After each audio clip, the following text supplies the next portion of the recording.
Hi, I am the Old Outdoor Broad, and welcome to the Old Outdoors. Old Outdoor Broad here. Hi, and welcome back to my favorite stage, enjoying the shade of the big tree here. What I have for you today is I have a second camp revamp. Yes. You may recall from the last episode, I mentioned that I still work full-time.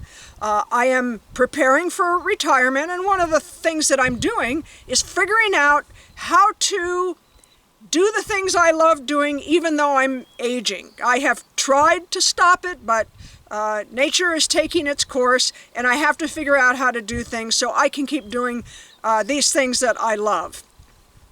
So one of the issues I thought of was my cooler. Now, when I was young and spry, I would fill up my cooler, I would pick it up, and I would throw it into the car. And I never left a cooler in the car. I always took it out upon arrival. So I would do the same. I would reach in, pull it out, and carry it over to a shady spot where it would stay during the trip. That has gotten really hard to do, so I had to rethink the cooler. Now, I had a good cooler, not a great cooler, so the first change I wanted to make, again, looking at long-term camping, was to get a high-end cooler. So I researched that. The second change I wanted to make is it needed to have wheels. I wasn't going to be picking up a cooler anymore. And then the third part of that was even on wheels, how do I get it in and out of a vehicle? So those were all the things I was looking at. So today I am going to share that complete camp revamp with you. I researched high-end coolers, and of course Yeti is the major brand, but I felt that they were most likely overrated. There was nothing I read or saw that indicated that for the money, Yeti was a better brand than some of the others, Pelican. And then this, that I settled on. In the end, I settled on this one. It's a Rover. It's made in the same way that any high-end cooler is made, but one of the things that was attractive to me about the Rover was the tires are real. So these tires are real inflatable rubber, and as a result, they're much better than plastic wheels. See, the problem is I'd had experience with plastic wheels in the past, and they just don't work out down the long haul. So I really didn't want, a $500, $600 cooler and then, $3 plastic wheels that were going to fall apart. So these are real. They're actual tires. Now, the downside, of course, of actual tires is they can go flat. So I haven't had that happen yet. I can buy a spare, and that's probably what I'll do. I haven't done that yet. But that was one of the big attractions, was actual tires and wheels on this particular cooler. One of the other things I liked about this was the handle.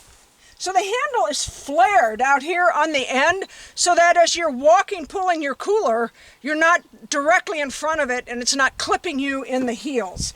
And it's very well made. Nice rubber grips on it, so I really liked the handle on this particular cooler. Now, this is Rover's largest cooler. It's 80 quarts, I believe.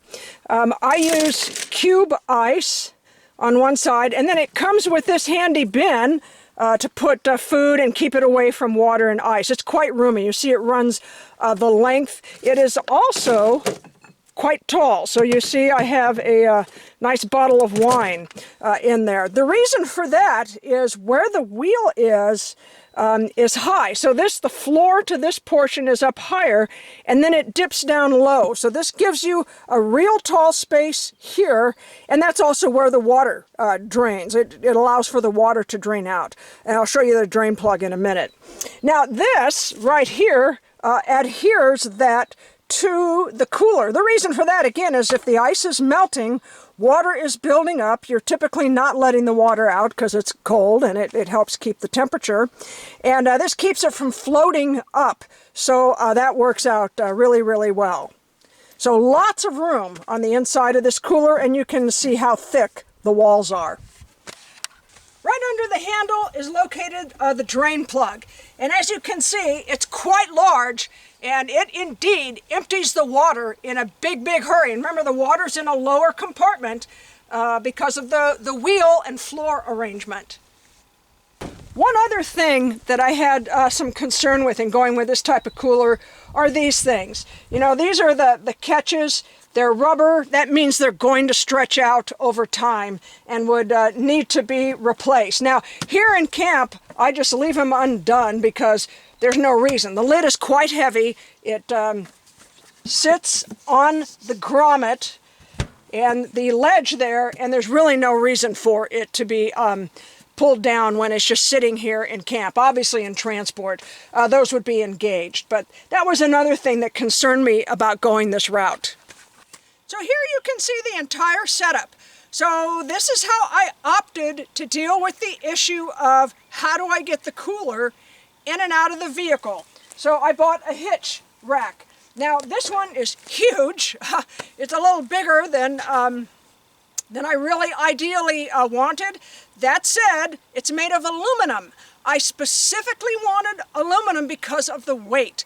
I didn't know if I was going to be taking it off and on the car, and obviously, again, I'm an old broad, so I needed something that I could deal with weight-wise. So I went with aluminum for that reason, and so far I've been very, very happy with this.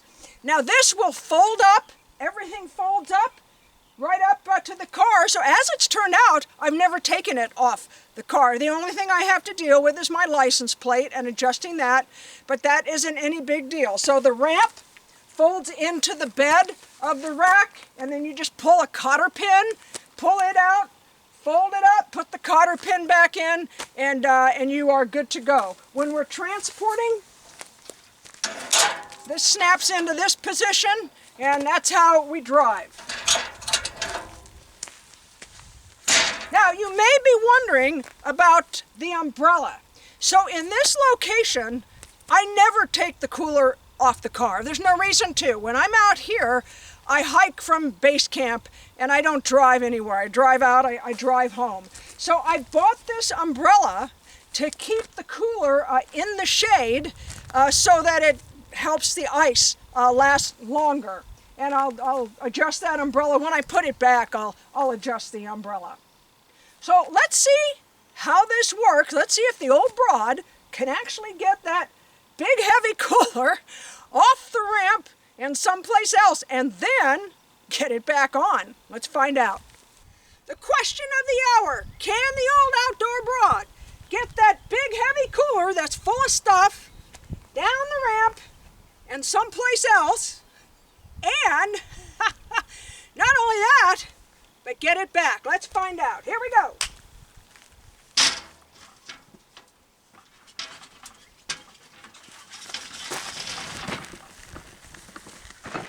All right, first phase done. Second phase. Woo! All right, yeah, baby. Who's your mama? All right. It works. Now that we're all done with the demonstration, let's put everything back, and I'll talk a little bit about the umbrella. So as I showed you, you just pick this up. That locks in. This particular umbrella comes with a couple of attachments that actually screw into the bottom of this pole.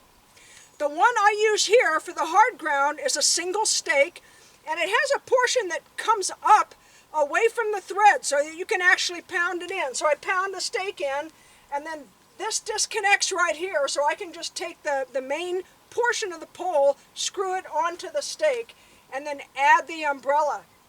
This on the back enables you to adjust the angle of the umbrella. So I loosen that, bring that down,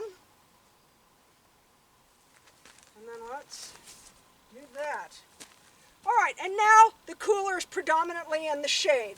This right here, I put this on to keep the post from leaning into the rack, you know, with the weight of the umbrella, because it's going to take it that way. So this keeps that from happening. It's a nice counterbalance, and voila, we are back to normal.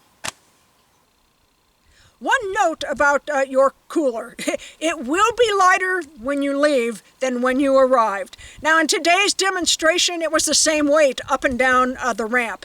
But in reality, if this had been real, by the time I was ready to put it back on the car, it would have been significantly lighter. Among other things, just the normal consumption, I always drain the water out of my cooler. There's just no point in having to deal with any weight that you don't have to deal with.